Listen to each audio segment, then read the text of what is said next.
नमस्कार साथियों, आप सभी का हमारे YouTube चैनल ईडू ज्ञान अकेडमी में बहुत बहुत स्वागत है। साथियों, प्रधानाध्यापक के उत्तरदायित्व एवं भूमिका से रिलेटेड जो भी आयोग के द्वारा सिलेबस में टॉपिक्स उपलब्ध कराए गए हैं, उन सभी टॉपिक्स के ऊपर महत्वपूर्ण प्रश्नों की एक श्रृंखला आप लोगों को प्रोवाइड की जा रही है। और आज उसी श्रृंखला के बीच जो टॉपिक है उसका टाइटल है प्रधानाध्यापक की शक्तियां एवं कर्तव्य।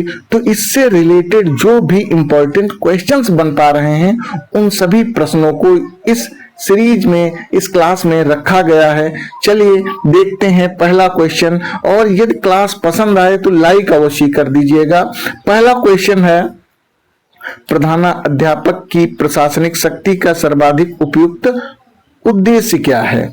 तो इसका आंसर हो जाएगा केवल शिक्षकों पर नियंत्रण रखना, विद्यालय के लक्ष्यों की प्राप्ति हेतु उपलब्ध संसाधनों का प्रभावी उपयोग, केवल अनुशासनात्मक कार्यवाही करना, केवल विभागीय आदेशों का पालन कराना। तो इसका राइट आंसर हो जाएगा बी, विद्यालय के लक्ष्यों की प्राप्ति हेतु उपलब्ध संसाधनों का प्रभावी उपयोग।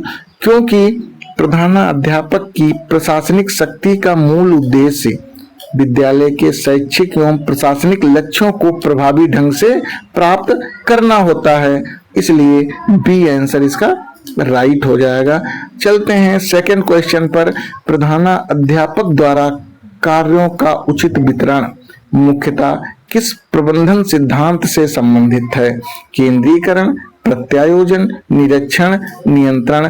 तो यदि हम इन सभी के मीनिंग्स को या परिभाषाओं को समझते हो कि इन शब्दों की परिभाषाओं का मतलब क्या है, परिभाषा क्या है, केंद्रीकरण क्या है, प्रत्यायोजन क्या है, निरीक्षण क्या है और नियंत्रण क्या है, तो तुरंत इसका राइट आंसर हमें पता चल जाता है।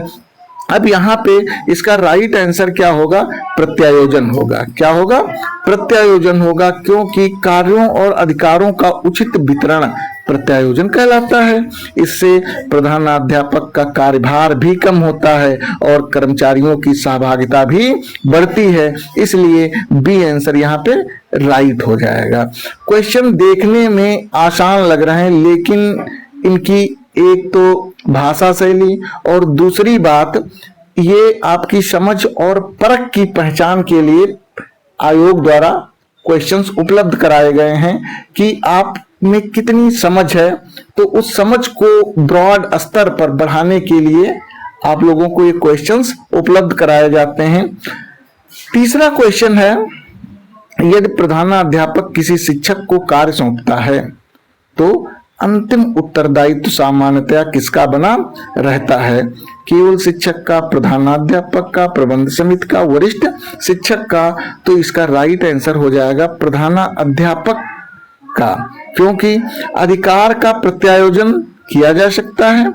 अधिकारों को तो हम बांट सकते हैं, किसी दूसरे के ऊपर जो है प्रत्यारोपित कर सकते हैं, प्रत्यायोजित कर सकते हैं, लेकिन अंतिम उत्तरदायित्व प्रधानाध्यापक से पूर्णतः समाप्त नहीं होता है, इसलिए इसका बी आंसर राइट हो जाएगा। अब आते हैं क्वेश्चन नंबर 4 पर। विद्यालय में निर्णय लेने की सर्वोत्तम प्रक्रिया कौन सी है? केवल प्रधानाध्यापक का व्यक्तिगत निर्णय, बिना तथ्य के त्वरित निर्णय, तथ्य, नियम, परिस्थितियों एवं संभावित परिणामों का विश्लेषण, केवल वरिष्ठ शिक्षक की राय। तो चौथा क्वेश्चन नंबर 4 का आंसर हो जाएगा तथ्य, नियम, परिस्थितियों एवं संभावित परिणामों का विश्लेषण। इसका राइट आंसर हो जाएगा, इसलिए सी इज करेक्ट। क्योंकि प्रभावी निर्णय तथ्यपरक, नियम सम्मत और परिणामों उन्मुख होना चाहिए, परिणामों उन्मुख होना चाहिए। जो भी हम क्रियाकलाप या जो भी प्रक्रिया अपनाते हैं तो वो तथ्यपरक होनी चाहिए, नियम सहित होनी चाहिए और जैसी परिस्थितियां हो उसके अनुकूल होनी चाहिए और उसका परिणाम भी आना चाहिए। इसलिए C is correct answer of this question. Question number 5 पर आते हैं। प्रधानाध्यापक के नेतृत्व शक्ति का सबसे महत्वपूर्ण संकेतक क्या है? कर्मचारियों में भय उत्पन्न करना, केवल आदेश जारी करना, विद्यालय समुदाय को साझा लक्ष्यों की ओर प्रेरित करना, सभी निर्णय स्वयं लेना। तो इसका 5 का आंसर हो जाएगा विद्यालय समुदाय को साझा लक्ष्यों की ओर प्रेरित करना, अर्थात सी आंसर इसका करेक्ट हो जाएगा, क्योंकि वास्तविक नेतृत्व आदेश देने से अधिक प्रेरणा, सहभागिता और साझा लक्ष्य पर आधारित होता है, इसलिए सी आंसर इसका करेक्ट हो जाएगा। क्वेश्चन नंबर 6 पर आते हैं। प्रधानाध्यापक द्वारा विद्यालय की कार्य प्रगति की नियमित समीक्षा किस कार्य से सर्वाधिक संबंधित है? नियोजन, नियंत्रण, भर्ती, वित्तीय आवंटन। तो 6 का राइट आंसर हो जाएगा नियंत्रण, बी, क्योंकि निर्धारित मानकों के अनुसार वास्तविक कार्य की तुलना करके सुधारात्मक कदम उठाना नियंत्रण का प्रमुख भाग है, इसलिए B answer is right of this question. Question number 7 पर आते हैं। यदि विद्यालय का वास्तविक प्रदर्शन निर्धारित लक्ष्य से कम है तो प्रधानाध्यापक का उचित कदम क्या होना चाहिए? तुरंत दोषी व्यक्ति को दंड देना, समस्या के कारणों का विश्लेषण कर सुधारात्मक कार्रवाई करना, लक्ष्य को समाप्त कर देना, समस्या को अनदेखा करना। तो इसका राइट आंसर हो जाएगा समस्या के कारणों का विश्लेषण कर सुधारात्मक कार्रवाई करना, बी इज करेक्ट आंसर। इसका बी राइट हो जाएगा, क्योंकि इसका राइट आंसर बी हो जाएगा समस्या के कारणों का विश्लेषण कर सुधारात्मक कार्रवाई करना, क्योंकि प्रभावी नियंत्रण में केवल दोषारोपण नहीं बल्कि कारणों की पहचान और सुधारात्मक कार्रवाई अत्यंत आवश्यक होती है, इसलिए B is correct. Question number 8 पर आते हैं। प्रधानाध्यापक की वित्तीय शक्ति का प्रयोग किस सिद्धांत के अनुरूप होना चाहिए? व्यक्तिगत विवेक सर्वोपरि, आवश्यकता, नियम एवं पारदर्शिता, केवल वरिष्ठ कर्मचारियों की इच्छा, अधिकतम व्यय। तो 8 का राइट आंसर हो जाएगा आवश्यकता, नियम एवं पारदर्शिता, बी इज करेक्ट आंसर, क्योंकि विद्यालयी वित्त का उपयोग निर्धारित नियमों, वास्तविक आवश्यकता और पारदर्शिता के आधार पर होना चाहिए, इसलिए B is correct of this question. Next question पर आते हैं। विद्यालय के रिकॉर्ड का उचित रखरखाव प्रधानाध्यापक के किस कर्तव्य का हिस्सा है? प्रशासनिक दायित्व, केवल शैक्षिक दायित्व, केवल नैतिक दायित्व, अनौपचारिक दायित्व। तो इसका राइट आंसर हो जाएगा प्रशासनिक दायित्व। ये जो है क्या होता है? प्रशासनिक दायित्व होता है, क्योंकि उपस्थिति, प्रवेश, परीक्षा, वित्त और अन्य आवश्यक अभिलेखों का उचित रखरखाव प्रशासनिक प्रबंधन का महत्वपूर्ण हिस्सा होता है, इसलिए ए ऑप्शन इज करेक्ट। प्रधानाध्यापक द्वारा शिक्षक की कक्षा का निरीक्षण करने का सर्वोत्तम उद्देश्य क्या होना चाहिए? शिक्षक को भयभीत करना, खामियां खोजकर दंड देना, शिक्षण अधिगम की गुणवत्ता में सुधार करना, केवल रिपोर्ट तैयार करना। तो 10 का राइट आंसर हो जाएगा सी, शिक्षण अधिगम की गुणवत्ता में सुधार करना। इसका राइट आंसर हो जाएगा, क्योंकि शैक्षिक निरीक्षण का मुख्य उद्देश्य शिक्षण की गुणवत्ता में सुधार और शिक्षक की रचनात्मक मार्गदर्शन होना चाहिए। C is correct of this question. Question number 11 पर आते हैं। प्रधानाध्यापक के लिए समन्वय का सबसे उपयुक्त अर्थ क्या है? इंपॉर्टेंट क्वेश्चन है। समन्वय क्या होता है? तो सभी कार्य स्वयं करना, विभिन्न व्यक्तियों एवं विभागों के प्रयासों में सामंजस्य स्थापित करना, केवल आदेश देना, कर्मचारियों के बीच प्रतिस्पर्धा बढ़ाना। तो इसका राइट आंसर हो जाएगा विभिन्न व्यक्तियों एवं विभागों के प्रयासों में सामंजस्य स्थापित करना, क्योंकि समन्वय विद्यालय के विभिन्न घटकों के प्रयासों को एकीकृत करके साझा लक्ष्य की ओर ले जाता है, इसलिए B is correct option of this question. Question number 12 पर आते हैं। प्रधानाध्यापक द्वारा अनुशासन संबंधी समस्या का समाधान करते समय सबसे पहले किसे प्राथमिकता देनी चाहिए? दंड की, समस्या के वास्तविक कारण की पहचान, सार्वजनिक आलोचना, अभिभावक को दोष देना। तो इसका राइट आंसर हो जाएगा समस्या के वास्तविक कारण की पहचान करना। प्रभावी अनुशासन समस्या के मूल कारण को समझते और उचित सुधारात्मक उपाय करने पर आधारित होता है, इसलिए बी इसका राइट आंसर हो जाएगा। क्वेश्चन नंबर 13 पर आते हैं। प्रधानाध्यापक के पर्यवेक्षण और नियंत्रण में प्रमुख अंतर क्या है? तो पूर्णता, दोनों पूर्णता समान है, दोनों पूर्णता समान है। पर्यवेक्षण कार्य की निगरानी है, जबकि नियंत्रण में मानक से तुलना एवं सुधारात्मक कार्यवाही भी शामिल है। नियंत्रण केवल शिक्षकों से संबंधित है, पर्यवेक्षण केवल विद्यार्थियों से संबंधित है। तो इसका राइट आंसर हो जाएगा पर्यवेक्षण कार्य की निगरानी है, जबकि नियंत्रण में मानक से तुलना एवं सुधारात्मक कार्यवाही भी शामिल है। बी इसका राइट आंसर हो जाएगा। नेक्स्ट क्वेश्चन पे आते हैं, क्वेश्चन नंबर 14। प्रधानाध्यापक द्वारा शिक्षकों की क्षमताओं के अनुसार कार्य सौंपना किसका उदाहरण है? वैज्ञानिक प्रबंधन, मानव संसाधन प्रबंधन, वित्तीय नियंत्रण, केंद्रीकरण।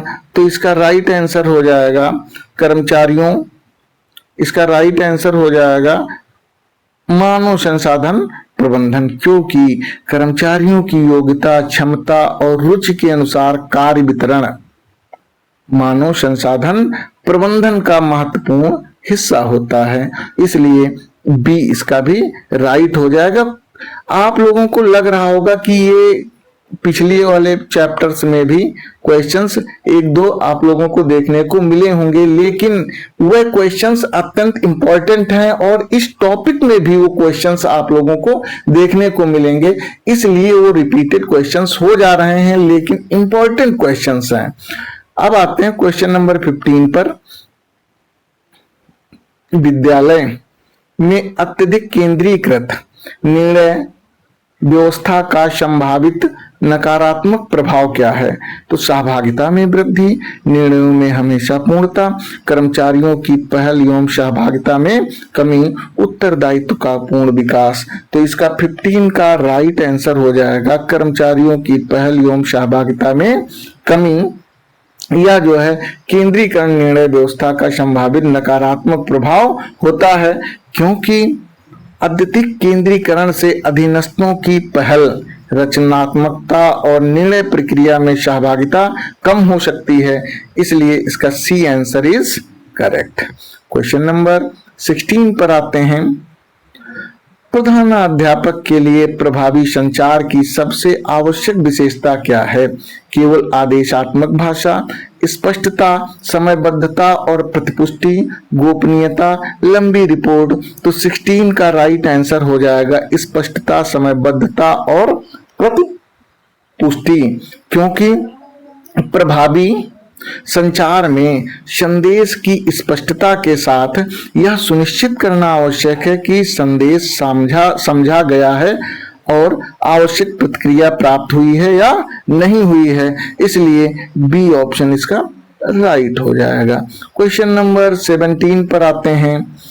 यदि प्रधानाध्यापक किसी समस्या पर निर्णय लेने से पहले संबंधित शिक्षकों की राय लेता है तो यह किस नेतृत्व शैली की विशेषता है? निरंकुश, लोकतांत्रिक, निष्क्रिय और नौकरशाही। तो इसका राइट आंसर हो जाएगा लोकतांत्रिक। क्या हो जाएगा? लोकतांत्रिक हो जाएगा, क्योंकि निर्णय प्रक्रिया में संबंधित व्यक्तियों की सहभागिता लोकतांत्रिक नेतृत्व की प्रमुख विशेषता होती है, इसलिए B is correct answer of this question. Question number 18 पर आते हैं। प्रधानाध्यापक की शैक्षिक नेतृत्व की भूमिका का सबसे महत्वपूर्ण परिणाम क्या होना चाहिए? केवल प्रशासनिक कार्यों में वृद्धि, शिक्षण अधिगम की गुणवत्ता में निरंतर सुधार, केवल अनुशासन में कठोरता, केवल परीक्षा परिणाम प्रकाशित करना। तो 18 का राइट आंसर हो जाएगा बी, शिक्षण अधिगम की गुणवत्ता में निरंतर सुधार।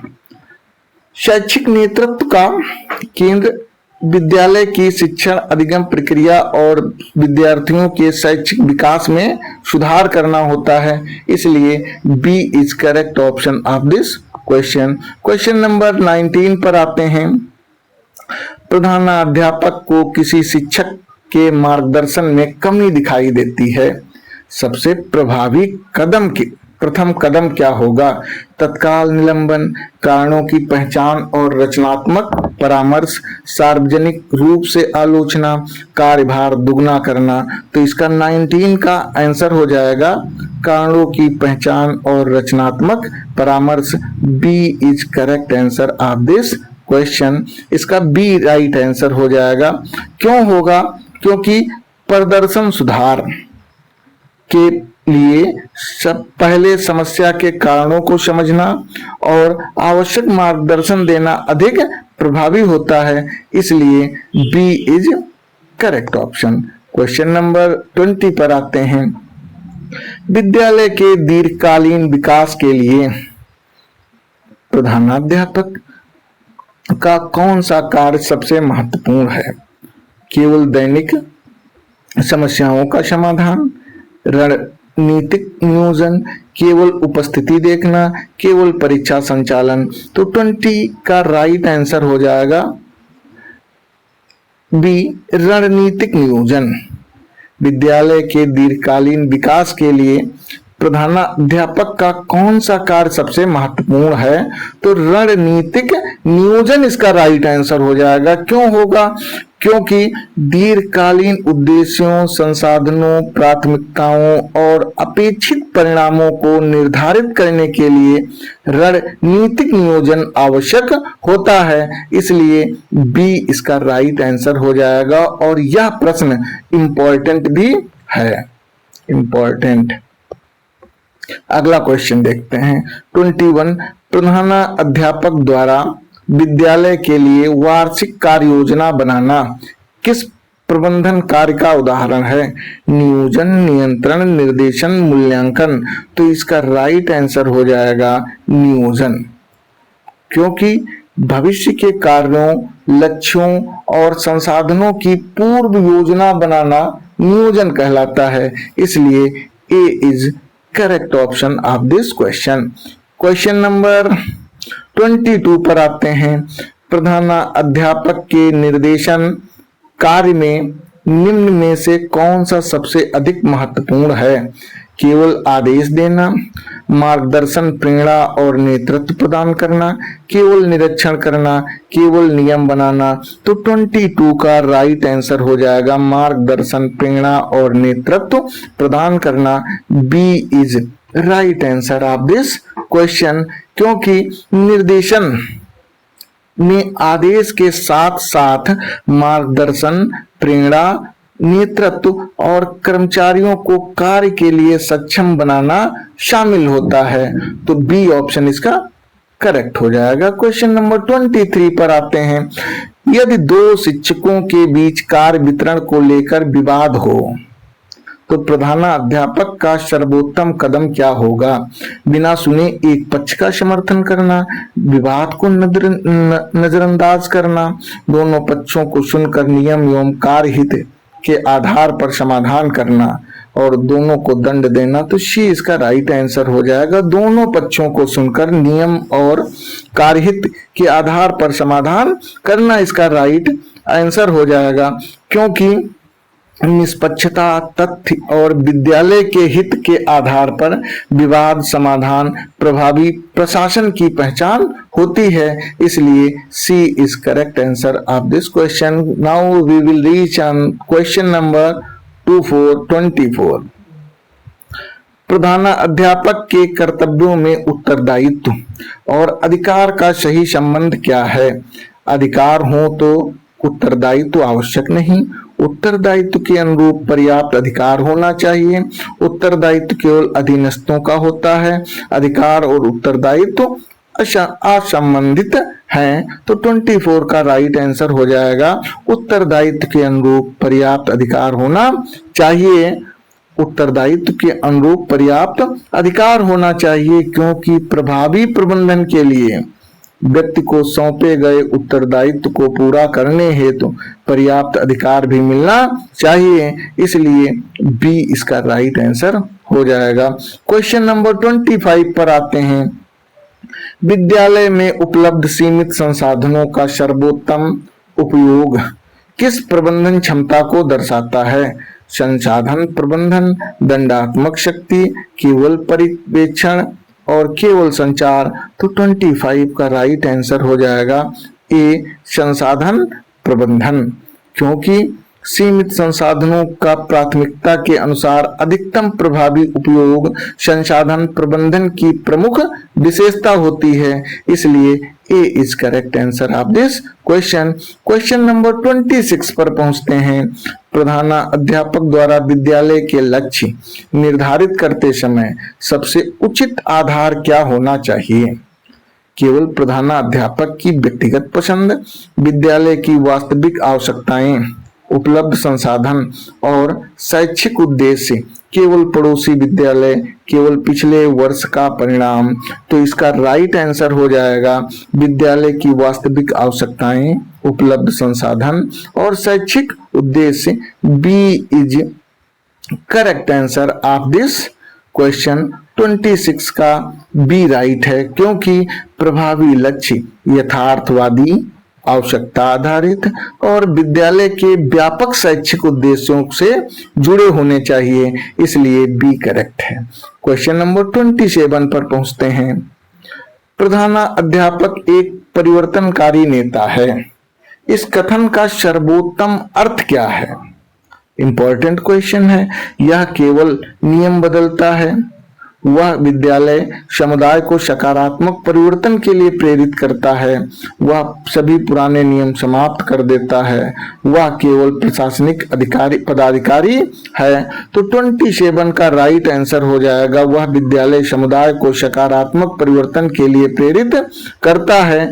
बी ऑप्शन इसका राइट हो जाएगा, क्योंकि परिवर्तनकारी नेता में साझा दृष्टि विकसित करके लोगों को सकारात्मक एवं सतत सुधार के लिए प्रेरित किया जाता है, इसलिए बी यहाँ पे राइट आंसर हो जाएगा। Question number 28। प्रधानाध्यापक के निर्णय क्षमता का परीक्षण सबसे अधिक किस परिस्थिति में होता है? आंसर हो जाएंगे, ऑप्शन देख लेते हैं। जब सभी परिस्थितियां स्पष्ट हों, जब सीमित जानकारी, समय और संसाधनों में निर्णय लेना हो, केवल नियमित कार्यों में, केवल छुट्टी के मामलों में। तो इसका राइट आंसर हो जाएगा जब सीमित जानकारी, समय और संसाधन में निर्णय लेना हो। ये इम्पोर्टेंट क्वेश्चन भी है, इम्पोर्टेंट क्वेश्चन है, क्योंकि ऐसे ही प्रश्न देखने को मिलेंगे। यहाँ पे फिर से देख लेते हैं। प्रधानाध्यापक की निर्णय क्षमता का परीक्षण सबसे अधिक किस परिस्थिति में होता है? जब सीमित जानकारी, समय और संसाधनों में निर्णय लेना हो, क्योंकि वास्तविक प्रबंधकीय दक्षता जटिल, अनिश्चित और दबावपूर्ण परिस्थितियों में उचित निर्णय लेने से प्रदर्शित होती है, इसलिए बी इसका राइट आंसर हो जाएगा। 29 का राइट आंसर है। 29 क्वेश्चन देखते हैं पहले, फिर राइट आंसर बताएंगे। प्रधानाध्यापक द्वारा किसी कार्य के लिए जिम्मेदारी सौंपने के बाद प्रगति की समीक्षा करना किस सिद्धांत को दर्शाता है? प्रत्यायोजन के साथ नियंत्रण, पूर्ण केंद्रीकरण, अधिकार और त्याग, अनौपचारिक प्रबंधन। तो इसका 29 का राइट आंसर हो जाएगा प्रत्यायोजन के साथ नियंत्रण। A is correct answer of this question, क्योंकि कार्य सौंपने के बाद उसकी प्रगति और परिणामों की समीक्षा आवश्यक है। प्रत्यायोजन का अर्थ नियंत्रण का पूर्ण त्याग नहीं है। नेक्स्ट क्वेश्चन पर आते हैं, तो इसका राइट आंसर हो जाएगा ए। सभी लोग समझ गए होंगे। अब आते हैं क्वेश्चन नंबर 30 पर। निम्न में से कौन सा प्रधानाध्यापक की प्रभावी प्रशासनिक भूमिका का सर्वाधिक व्यापक स्वरूप है? आदेश देना और अनुशासन बनाए रखना, केवल विद्यालयी अभिलेखों का रखरखाव करना, और है नियोजन, संगठन, निर्देशन, समन्वय, पर्यवेक्षण, नियंत्रण एवं निर्णय के माध्यम से विद्यालय के उद्देश्यों की प्राप्ति, केवल परीक्षा परिणामों की जिम्मेदारी लेना।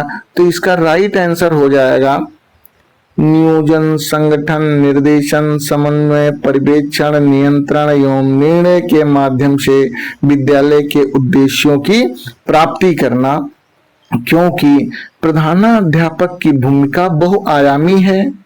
इसमें नियोजन, संगठन, निर्देशन, समन्वय, पर्यवेक्षण, नियंत्रण, निर्णय एवं शैक्षिक नेतृत्व सभी प्रमुख रूप से शामिल होते हैं। इसलिए सी ऑप्शन इसका राइट हो जाएगा। इस तरीके से 30 क्वेश्चंस आप लोगों ने बहुत ही इंपॉर्टेंट इस टॉपिक से देखे, जो टॉपिक था प्रधानाध्यापक की शक्तियां एवं कर्तव्य। तो क्वेश्चंस कैसे लगे कमेंट बॉक्स में अवश्य बताइएगा, और किस तरीके के वीडियोस आप लोगों को उपलब्ध कराया जाए ये भी बताइएगा। यदि क्लास अच्छी लगी हो तो एक लाइक अवश्य ठोक कर जाइएगा। मिलते हैं नेक्स्ट वीडियो में, तब तक के लिए जय हिंद, जय भारत।